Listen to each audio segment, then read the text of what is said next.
Salam, xoş gördük hər birinizi. Yeni bir sualla qarşınızdayıq. Sual necə olur? Belə bir sual düşür ki, aşağıdakı variantlardan hansında isimlərə artırılan şəkilçilərin ardıcıllığı pozulub? Biz isimlərə artırılan qrammatik şəkilçiləri bilirik ki, birinci cəm, ikinci hal, yox, kitablar, hal nə idi? İkinci mənsubiyyət,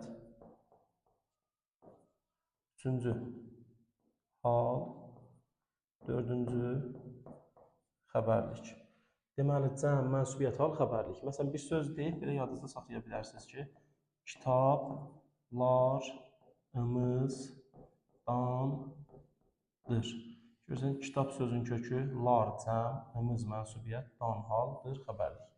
Bunu bilirik, artıq cavablarda nəyə baxırıq? Məsələn, A variantında yazır ki, mənsubiyyət, sonra xəbərlik. Bizdə ardıcılığa baxır ki, mənsubiyyət xəbərlikdən qabaq, demək düzdür.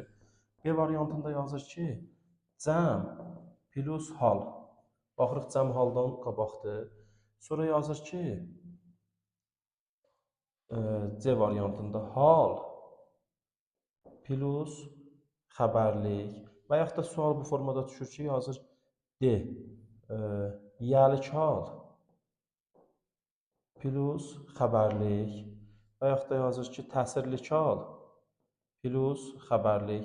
Biz də baxırıq ki, hal xəbərlikdən qabaqdır və burada bir detalı yadımızdan çıxardırıq. Həmin məsələ nə idi? Həmin məsələ budur ki, bu ardıcıllıq düzdür, bəli, qaydasında. Amma bizim bir məsələmiz var ki, təsirlik hal plus xəbərlik heç vaxt ola bilməz. Təsirlik hal plus xəbərlik ola bilməz. Niyə ola bilməz? Çünki təsirlik hal xəbərlik şəkilçisi qəbul edə bilmir. Təsirlik hal ikisinin yeganə halıdır ki, xəbər vəzifəsində çıxış etmir. Bu ardıcılığa da biz baxanda ki, mənsubiyyətlə xəbərlik bir yerdə, bu sırada düzdür. Cəmlə hal bir yerdə, hal xəbərlik bir yerdə.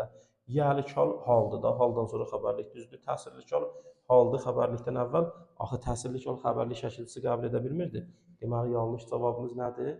E variantıdır. Və bunlara diqqət yetirmək lazımdır.